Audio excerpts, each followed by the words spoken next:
आज हम लोग पढ़ेंगे संख्या पद्धति, नंबर सिस्टम। नंबर सिस्टम में हम लोग बहुत सारे चीज़ को हम लोग सीखेंगे, जानेंगे और इसमें बहुत डीप जाने की हम लोगों को ज़रूरत है। छोटा छोटा चीज़ से लेकर के हम लोग बड़े बड़े चीज़ों को भी हम लोग देखेंगे। हम लोग स्टार्टिंग करते हैं इसको। सबसे पहले जितने भी हम लोग नंबर है वो सारे नंबरों को 3 भाग में मुख्यतः बांटा गया है। एक हो गया वास्तविक संख्या जिसको हम लोग रियल नंबर कहते हैं। एक हो गया अवास्तविक संख्या जिसको हम लोग काल्पनिक संख्या भी कहते हैं, इमेजिनरी नंबर। और एक हो गया सम्मिश्र संख्या जिसको हम लोग कॉम्प्लेक्स नंबर कहते हैं। ये मुख्यतः 3 भाग में सारे नंबर को बांटा गया है। सारे नंबरों को 3 भाग में बांटा गया है और इसमें हम लोग वास्तविक संख्या का जो जितने भी टाइप्स हैं वो सारे टाइप्स के बारे में पढ़ेंगे, जैसे कि सम संख्या, विषम संख्या, पूर्ण संख्या, प्राकृत संख्या, भाज्य संख्या, अभाज्य संख्या, ये सब जितने भी हैं सारे चीज़ को हम लोग पढ़ेंगे और बहुत ही विस्तार पूर्वक पढ़ने वाले हैं। लेकिन उससे पहले हम लोग ये जान लेंगे कि हमारा ये तीनों एक कैसा संख्या है और उसको कैसे हम लोग और उसका टाइप्स होता है। सबसे पहले हम लोग जानेंगे वास्तविक संख्या। वास्तविक संख्या हम लोग गणना करने के लिए जो भी संख्या का जितने भी नंबर्स हैं उसका जो यूज करते हैं वो सारे नंबर को हम लोग रियल नंबर ही कहते हैं। अब जितना भी हम लोग यूज में लाते हैं सारा वो रियल नंबर है, जैसे कि 0 हुआ, 1 2 3 4 5 6 7 जितने भी हुआ बट्टे के रूप में जो लिखा जाता है, 2/3 है, 5/7 है, सब जितने भी है, रूट में है, √2 √3 √5 जो भी है, √3/5 जितने भी ये सब है या पॉइंट में है, सारा चीज़ हम लोग का रियल नंबर है और इसी का हम लोग बहुत लंबा हम लोग पढ़ने वाले हैं। सेकंड है अवास्तविक संख्या। अवास्तविक संख्या को हम लोग काल्पनिक संख्या भी कहते हैं। अवास्तविक संख्या को हम लोग काल्पनिक संख्या कहते हैं। और ये अवास्तविक संख्या क्या है? जब किसी संख्या का वर्ग करते हैं और वह माइनस में आ जाए, जब किसी संख्या का वर्ग माइनस में आ जाए तो उसे कहते हैं हम लोग अवास्तविक संख्या। तो अवास्तविक संख्या का जो बनावट होता है वो इस प्रकार का होता है, जैसे कि √-5, √-7, √-9, √-16, √-20, इस प्रकार से बहुत सारे इस तरह का बनावट होता है हमारा अवास्तविक संख्या यानी काल्पनिक संख्या का। तो हम लोग समझेंगे कि आखिर ये कैसा इसका मान होता है। सबसे पहले इसको हम लोग समझ लेते हैं, दोनों को हम लोग समझ लेंगे, इसको दोनों को छोड़ देंगे और हम लोग इसको पढ़ेंगे डिटेल से। √5 को अगर हम सॉल्व करना चाहें, जैसे कि हम लोग सॉल्व करते हैं, कहीं लिखा हुआ रहता है √16, तो इसको हम तुरंत +-4 लिखते हैं, +-4 लिखते हैं। कहीं √25 रहता है, इसको हम लोग +-5 लिखते हैं। +-5 मतलब इसका जो वर्गमूल होगा वो -5 भी हो सकता है और +5 भी हो सकता है। तो इस तरीक़ा से हम लिख सकते हैं। तो अगर ये संख्या माइनस में रहे तो उसका वर्गमूल कितना होगा? उसका वर्गमूल कितना होगा? तो अचानक बच्चे क्या करते हैं, देखता है √-16 है तो तुरंत कह देता है कि -4 होगा। क्या है? 16 का वर्गमूल 4 होगा तो -16 का -4 होगा, इस तरह से कर देता है। लेकिन वो गलत है, वैसा नहीं होता है, वैसा नहीं होता है। नियम क्या है? देखिए, नियम है कि मान लिया जाए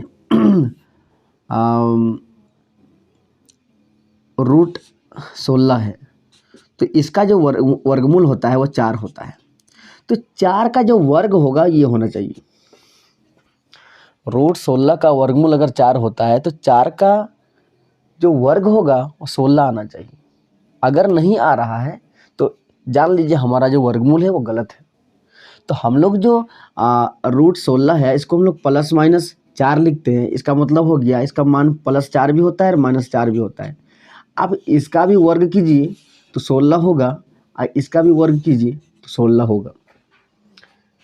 दोनों का वर्ग 16 होता है और हम कह सकते हैं कि √16 का वर्गमूल जो होता है वो +4 भी होता है -4 भी होता है। सभी संख्याओं के साथ ऐसा होता है, जैसे जितना भी पूर्ण वर्ग संख्या है, जैसे √36 हो गया, इसका जो वर्गमूल होता है वो +-6 होता है। इसको हम 2 प्रकार से लिख सकते हैं, √6 भी +6 भी लिख सकते हैं और -6 भी लिख सकते हैं। देखिए ये दोनों इसका वर्गमूल है, √36 का जो वर्गमूल है दोनों है, ये भी है और ये भी है। अब इसका भी वर्ग कीजिए, देखिए इतना आ जाएगा, इसका भी वर्ग कीजिए, इतना आ जाएगा। तो यानी हम कह सकते हैं कि √36 का जो वर्गमूल होगा वह कितना होगा, +6 भी होगा और -6 भी होगा। लेकिन आप इसके साथ ऐसा नहीं कर सकते हैं, माइनस अगर 16 है, इसमें रूट लगा हुआ है, -4 नहीं कर सकते। क्यों? अभी हमने कहा कि अगर वर्गमूल इतना आ रहा है तो इसका वर्ग भी इतना आना चाहिए। तो आप इसका वर्ग करके देखिए, क्या इतना आ रहा है? क्या नहीं आ रहा है। जब इसका वर्ग इतना नहीं आ रहा है, इसलिए हम कह सकते हैं कि ये नहीं होगा, यानी -16 का जो वर्गमूल है वो -4 नहीं होगा। तो क्या होगा भाई, जब -16 का वर्गमूल -4 नहीं होगा तो क्या होगा? तो हम लोग देखते हैं, गणितज्ञों ने -1 जब रूट अंडर में रहता है तो इसको लिखा है आयोटा, इसको आयोटा पढ़ते हैं। √-1 को आयोटा लिखा जाता है। जिस तरह 22/7 को संकेत करता है पाई से, तो उसी प्रकार हम लोग √-1 को आयोटा लिखेंगे। और √-1 को जब आयोटा लिखेंगे तो हमारा ये सॉल्व हो जाएगा। देखिए इसको हम लिख सकते हैं √-1 गुना √5। अब देखिए इसको ऐसा लिख सकते हैं, अब √-1 को हम लोग आयोटा लिख देंगे, आइए हो जाएगा √5, यानी आयोटा √5। ये हो गया आपका मान। -√5 का जो मान होगा वो होगा आयोटा √5। -√7 का जो वर्गमूल होगा इसको हम लिख सकते हैं -1 इंटू √7। अब इसको लिखेंगे हम लोग आयोटा। देखिए इसको आयोटा लिख देंगे और ये हो गया √7, दोनों को मल्टीप्लाई करेंगे, आयोटा √7। इसको उल्टा भी लिख सकते हैं, √7 आयोटा भी लिख सकते हैं, इसको √5 आयोटा भी लिख सकते हैं। यहाँ पर आ जाइए, इसको हम लिखेंगे -1 इंटू √9। देखिए क्या हो जाएगा, इसके बदले में हम आयोटा लिखेंगे और देखिए इसका वर्गमूल निकल जाएगा 3, यानी क्या हो गया 3 आयोटा। उसी प्रकार देखिए इसको लिखेंगे हम लोग √-1 इंटू √16। देखिए इसके बदले में आयोटा लिखेंगे और इसका वर्गमूल हो जाएगा 4, यानी 4 आयोटा। देखिए आयोटा 4 लिखिए, 4 आयोटा लिखिए, बात वही है। इस प्रकार से हम देखिए इसको लिख सकते हैं √-1 और इसको लिख सकते हैं √20। अब देखिए √20, तो √20 जो है इसको हम लिख सकते हैं 2 इंटू 2 इंटू 5। अब देखिए जोड़ा में बाहर निकल जाएगा, यानी 2 बाहर निकल जाएगा, अंदर में 5 रह जाएगा। क्या हो जाएगा, इसके बदले में आयोटा लिखेंगे और इसको लिखेंगे 2√5। तो इस तरह से हम इसको लिख सकते हैं, बना सकते हैं।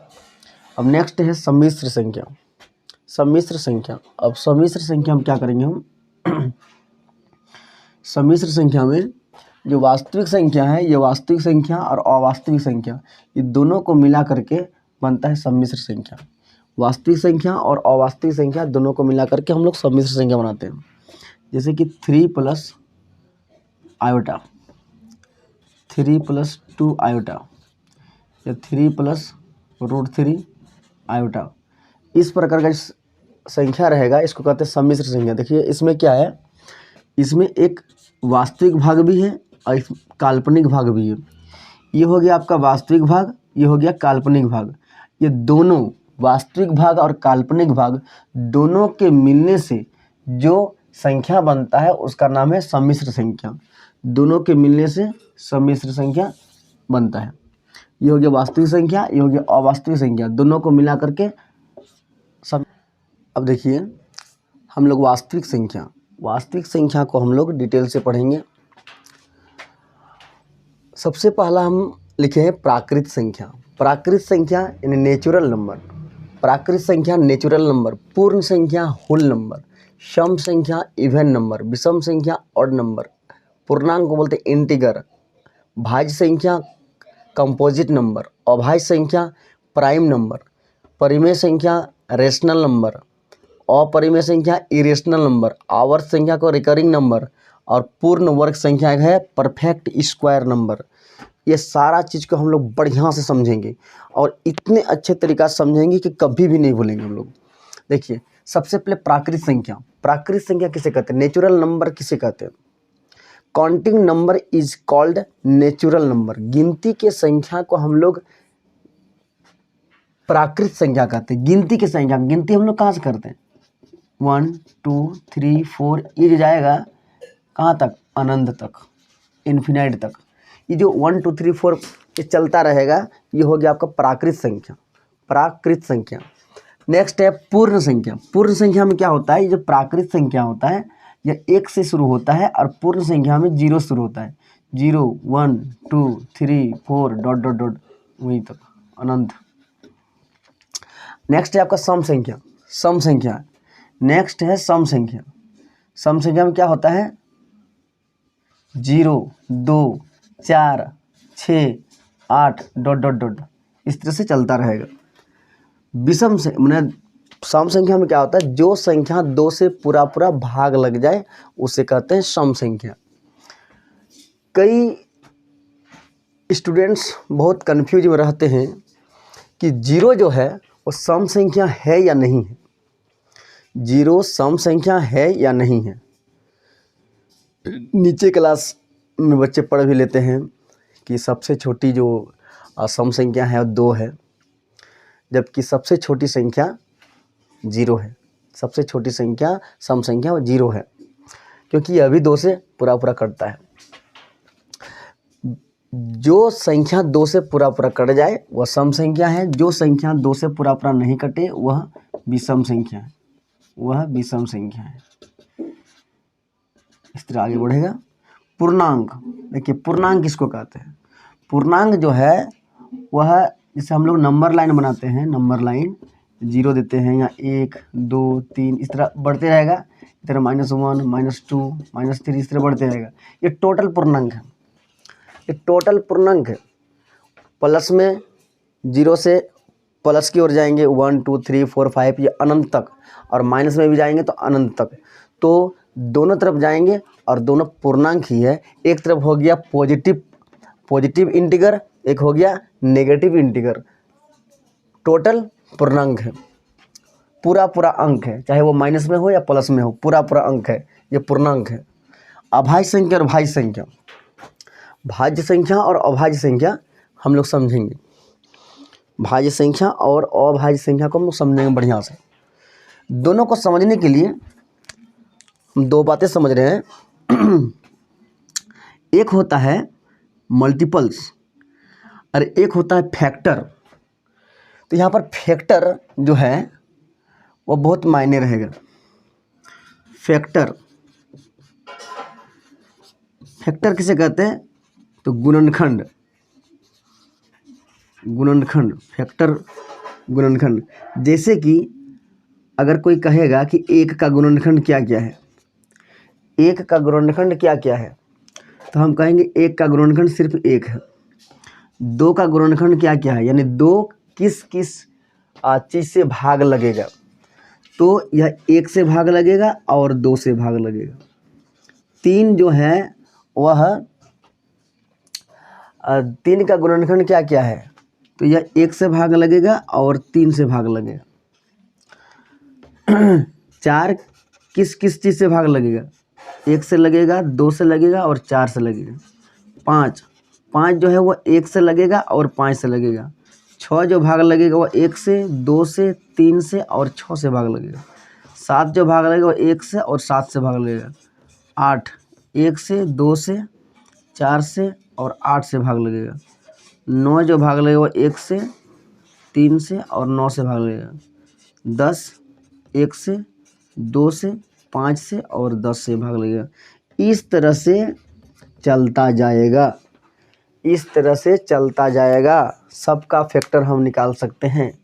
अब भाज्य और अभाज्य को समझने के लिए यह काफ़ी है, भाज्य और अभाज्य को समझने के लिए ये काफ़ी है। याद रखना है कि जिस संख्या का सिर्फ 2 फैक्टर है, जिस संख्या का सिर्फ 2 फैक्टर है, ओनली 2 फैक्टर्स, जिसके पास ओनली 2 फैक्टर है, देखिए किसके पास 2 फैक्टर है, ये 2 है, 3 है, 5 7 और इधर 11 रहता तो इसमें होता 1 11 ये सब। देखिए ये सब जो है 2 का, 5 का, 3 का, 7 का और 11 का, ये सब का जो है वो सिर्फ 2 फैक्टर है। देखिए फैक्टर 1 का 1 फैक्टर, 2 का 2 फैक्टर, 3 का भी 2 फैक्टर, 4 का देखिए 1 2 3 फैक्टर है, 5 का 1 2 को फैक्टर है, देखिए 6 का 4 फैक्टर है। इस तरह से सबका फैक्टर लिखा हुआ है। तो जिस नंबर का ओनली 2 फैक्टर है, जिसके पास 2 ही फैक्टर है, वो आप कहेंगे उसको अभाज्य संख्या, उसको आप कहेंगे अभाज्य संख्या। जिसके पास 2 फैक्टर है वह अभाज्य संख्या, और जिसके पास 2 से अधिक फैक्टर है वह भाज्य संख्या। देखिए आपका 4 हो जाएगा भाज्य संख्या, 4 हो जाएगा आपका भाज्य संख्या, 6 हो जाएगा भाज्य संख्या, 8 हो जाएगा भाज्य संख्या, 9 हो जाएगा भाज्य संख्या, 10 हो जाएगा भाज्य संख्या। याद रखने के लिए इसमें 2 से अधिक फैक्टर, 2 से अधिक फैक्टर, बस इतना बात याद रखें।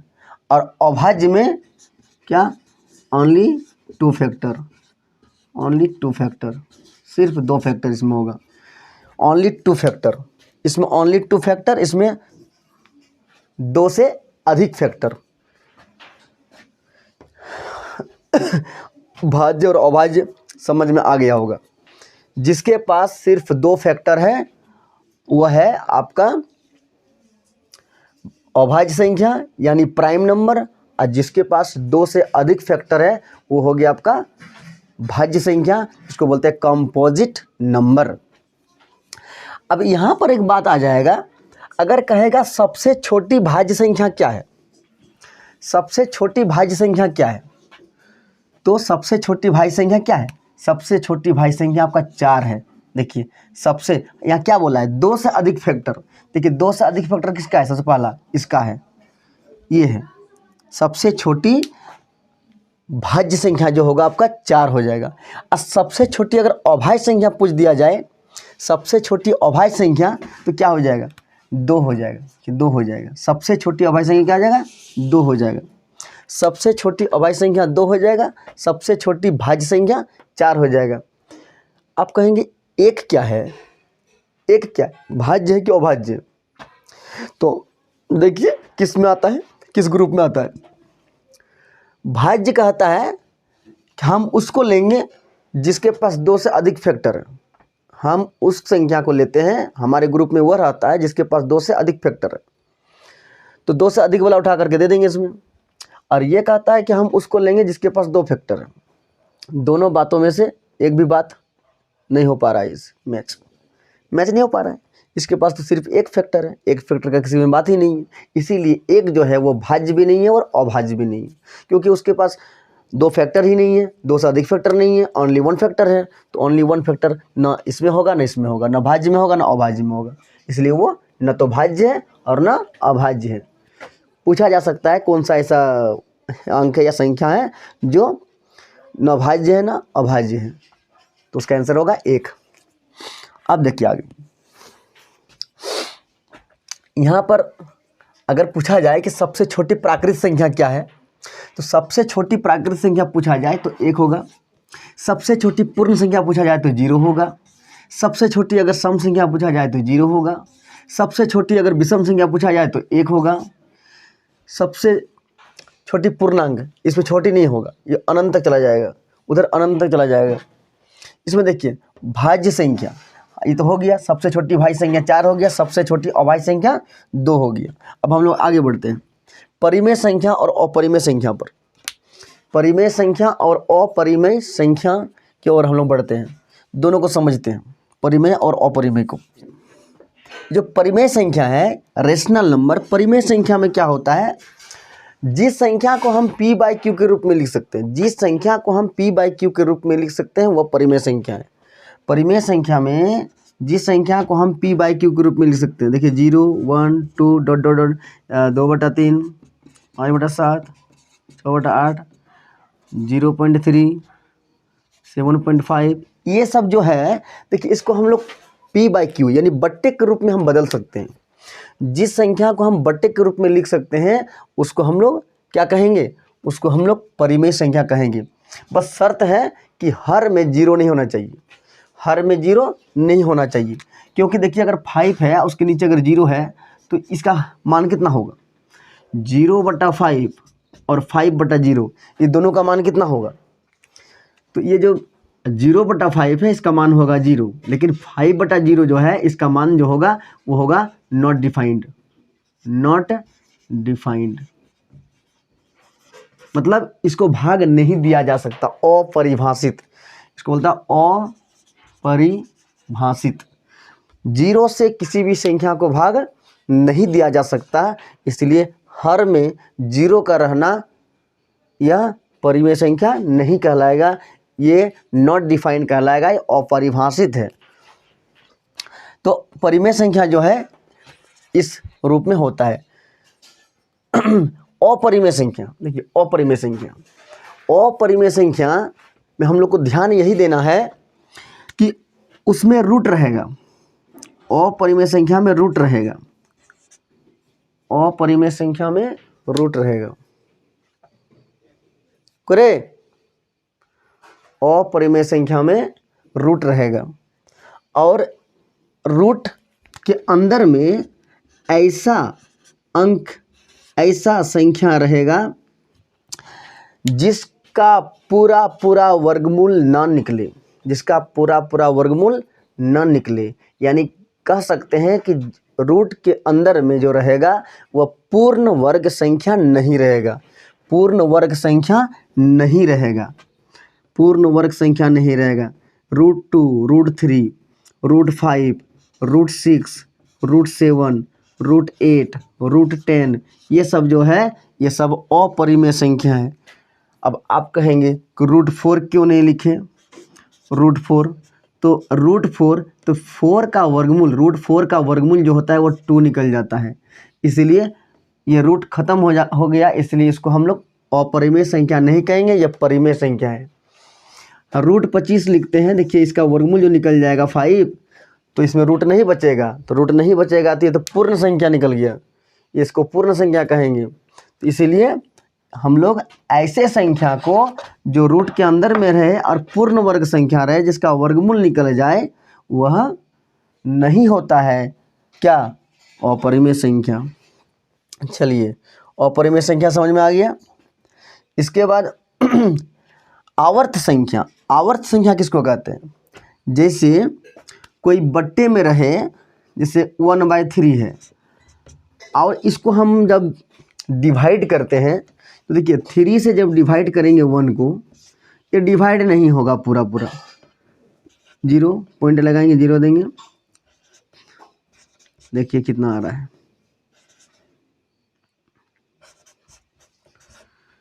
इस तरह से चलता जाएगा, 3 3 3 3 चलता जाएगा। तो इस तरह का जो संख्या है उसको हम लोग कहेंगे आवर्त संख्या, इस तरह का जो है उसको हम लोग आवर्त संख्या कहते हैं। 0.666 जो संख्या इस तरह चलता रहता है उसको बोलते हैं आवर्त संख्या। इसको इस तरह भी लिखा जाता है 0.3, इसके ऊपर में आवर्त लिखा जाता है, तो इस संख्या को बोलते हैं हम लोग आवर्त संख्या। अब है पूर्ण वर्ग संख्या, पूर्ण वर्ग संख्या अभी हम यहाँ पर थोड़ा सा चर्चा कर रहे थे। पूर्ण वर्ग संख्या किसे कहते हैं, किसी भी संख्या को जब हम वर्ग कर देते हैं और जो संख्या आता है उसी संख्या को पूर्ण वर्ग संख्या कहते हैं। जैसे कि हम 1 का वर्ग कर दिए, 1 आया, ये 1 जो है ये पूर्ण वर्ग संख्या। 2 का हम वर्ग कर दिए, 2 का वर्ग कर दिए तो 4 आया, ये क्या है, ये पूर्ण वर्ग संख्या है। 3 का वर्ग कर दिए, 9 आया, ये पूर्ण वर्ग संख्या है। 5 का वर्ग कर दिए 25 आया, ये पूर्ण वर्ग संख्या है। 6 का वर्ग कर दिए 36 आ गया, ये पूर्ण वर्ग संख्या है। इस तरह से किसी भी संख्या को जब हम वर्ग करते हैं और जो संख्या आता है वही संख्या को हम लोग क्या कहते हैं, पूर्ण वर्ग संख्या कहते हैं। तो इस प्रकार से यहाँ पर हमारा ये जितने भी हमने लिखा था सबका सारा चीज़ मैंने समझा दिया। बस थोड़ा सा रिवीजन का ज़रूरत है, थोड़ा सा देखना है, समझना है। अब यहाँ पर कुछ प्रश्न हम पूछेंगे, जैसे कि अगर हम ये पूछ दिया जाए कि जितने प्राकृत संख्या हैं वो सब पूर्ण संख्या हैं, सही है या गलत, सत्य या असत्य? जितने प्राकृत संख्या है सब पूर्ण संख्या है, सही या गलत? तो कहेंगे हाँ ये बिल्कुल सही है। देखिए, जितने प्राकृत संख्या है सब पूर्ण संख्या है, जितने प्राकृत संख्या है सब पूर्ण संख्या है, लेकिन जितने पूर्ण संख्या है सब प्राकृत संख्या नहीं है। जितने पूर्ण संख्या है जितने प्राकृत संख्या है वो पूर्ण संख्या है, लेकिन जितने पूर्ण संख्या है वो प्राकृत संख्या नहीं है। क्योंकि देखिए इसमें 0 है, इसमें 0 नहीं है, अब बाकी सब है।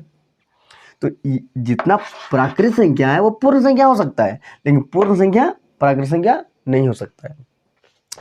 आगे देखिए, हम कहेंगे जितने सम संख्या है वो सारा पूर्ण संख्या है। जितने सम संख्या है वो सारा का सारा, जितने सम संख्या है वो सारा पूर्ण संख्या है, बिल्कुल सही बात। जितना सम संख्या है सारा पूर्ण संख्या है, और सारा प्राकृत संख्या भी है।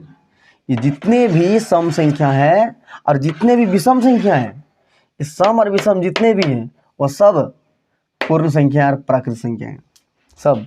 इसलिए कह सकते हैं कि जो प्राकृत संख्या है, प्राकृत संख्या पूर्ण संख्या है, प्राकृत संख्या पूर्ण संख्या है, लेकिन पूर्ण संख्या प्राकृत संख्या नहीं है। ये सम संख्या है, ये प्राकृत संख्या है। सम संख्या जो है ये पूर्ण संख्या भी है, विषम संख्या जो है यह प्राकृत संख्या भी है, और विषम संख्या जो है ये पूर्ण। अब हम लोग कुछ क्वेश्चन में जाते हैं, कुछ प्रश्न हम लोग को दिया हुआ रहेगा और उसको हम लोग इजीली उसका किस प्रकार से हम लोग योग निकालेंगे। संख्या पद्धति में जो प्रश्न पूछा जाता है, अक्सर हम लोगों ने देखा है कि प्रश्न किस तरह का पूछा जाता है। क्वेश्चन दिया हुआ रहेगा कि प्रथम 15 पूर्ण संख्या का योग क्या होगा, प्रथम 15 पूर्ण संख्याओं का योग क्या होगा। इस प्रकार का क्वेश्चन दिया हुआ रहता है, या फिर पूर्ण संख्या दिया हुआ रहता है, 0 1 2 3 डॉट डॉट डॉट इस तरह दिया हुआ रहेगा, और वहाँ लिख देगा कि 15 पदों तक या 15 तक। तो इस तरह जो दिया हुआ रहेगा, तो उसको हम लोग कैसे हल करेंगे, तुरंत हल करेंगे। देखिए यहाँ पर हम कुछ योग निकालने का कुछ ट्रिक लिखे हुए हैं, कुछ रूल्स लिखे हुए हैं, इसको बढ़िया से देखना है। प्रथम n प्राकृत संख्याओं का योग, प्रथम n प्राकृत संख्याओं का योग अगर निकालना है तो n इंटू n प्लस 1/2।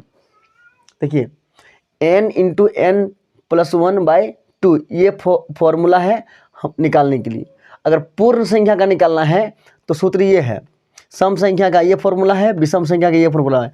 कुछ नहीं करना है, बस देखना है कि कहाँ तक बोला गया है। 15 पूर्ण संख्या, देख पूर्ण संख्या का फॉर्मूला क्या होता है, पूर्ण संख्या का फॉर्मूला होता है n इंटू n माइनस 1/2 ये होता है। n के जगह पर 15 बैठा देना है, यानी n के जगह पर 15 बैठाएंगे, हो जाएगा 15, और ये हो जाएगा 15 में 1 गया 14 और बटा 2। देखिए n के जगह पर 15 और 15 में 1 गया तो 14 बटा 2, ये कट जाएगा 7 हो जाएगा। अब इसको मल्टीप्लाई कर देना है, 105 आ जाएगा, 105।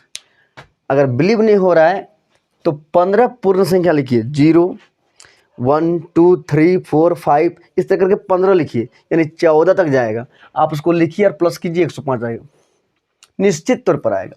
इसी प्रकार से कोई भी प्रश्न आपको दिया हुआ रहेगा, अगर कहेगा कि 20 सम संख्याओं का, प्रथम 20 संख्याओं का योग, सम संख्याओं का योग क्या होगा, क्या होगा। कुछ भी बड़ा करने की ज़रूरत नहीं है, कुछ भी बड़ा करने की ज़रूरत नहीं है। आप शुरू से अगर 20 सम संख्याओं को लिखते हैं और प्लस करते हैं तो बहुत दिक्कत होने वाला है। इसलिए आप सीधे यहाँ पर आइए, सम संख्याओं देखिए, n into N plus one, n into N plus one क्या हो जाएगा, n यानी 20 है ना, n into N plus one ये हो जाएगा। तो n की जगह पर कितना है 20, तो 20 और 20 में एक जोड़ दीजिए, कितना हो जाएगा 21, यानी 20 गुना 21, डायरेक्ट 20 गुना 21 क्या हो जाएगा, देखिए 420 हो गया आंसर आपका। इस तरह से आपको जो भी सवाल दिया हुआ रहेगा आप यहाँ से हल कर सकते हैं। अगर इतना सारा रूल को अगर आपने याद रखा तो आप आराम से हल कर सकते हैं। देखिए विषम संख्या का ये रूल है, देखिए ये सब दिया हुआ है। इस तरीका का अगर प्रश्न दिया हुआ रहे, वर्ग संख्याओं का वर्ग जो दिया हुआ रहेगा उसको प्लस करना है तो हम आराम से हम कर सकते हैं। देखिए 1 का स्क्वायर है, 2 का स्क्वायर है, 3 का स्क्वायर, इस तरह 4 का स्क्वायर, 5 का स्क्वायर, 6 का स्क्वायर सब रहेगा, उसको प्लस करना है। nवां पद तक सबको प्लस करना है तो क्या होगा, इसका फॉर्मूला है n into N plus one into 2n plus one by 6। इस फॉर्मूला में बैठा देना है और हल कर देना है। इसका फॉर्मूला ये है, क्यूब वाला का फॉर्मूला ये है। आप इस फॉर्मूला को बढ़िया से याद रखें, आपका बहुत अच्छी तरीक़ा से सारा सवाल हल हो जाएगा, सारा सवाल हल हो जाएगा, कोई दिक्कत नहीं होने वाला है। बस आपको थोड़ा सा मेहनत करना है और मेहनत करके आप सारे नियम को याद रखें और जितने भी पहले हम लोगों ने पढ़ा, जो भी हम लोगों ने जाना, उसको ठीक ठीक ढंग से बढ़िया से हम लोग पढ़ेंगे, जानेंगे, समझेंगे और उसको हम लोग प्रैक्टिस करेंगे। बिना प्रैक्टिस का कुछ नहीं होता है, बिना प्रैक्टिस का कुछ नहीं होता है। प्रैक्टिस करें और थोड़ा सा प्रैक्टिस से कुछ नहीं होने वाला है। जमकर प्रैक्टिस करें, जमकर प्रैक्टिस करें। कहेंगे थोड़ा सा प्रैक्टिस करेंगे, होने वाला नहीं है। तो हम लोग आज संख्या पद्धति पढ़े और आज के क्लास में हम लोग इतना ही पढ़ेंगे। अब अगले क्लास में हम लोग इस संख्या पद्धति का जो पार्ट 2 होगा उसमें हम लोग इससे आगे बढ़ेंगे। और आज हम लोग जितना पढ़े बस इतना तक ही हम लोग क्लास छोड़ना है, आगे हम लोग पढ़ेंगे बाद में।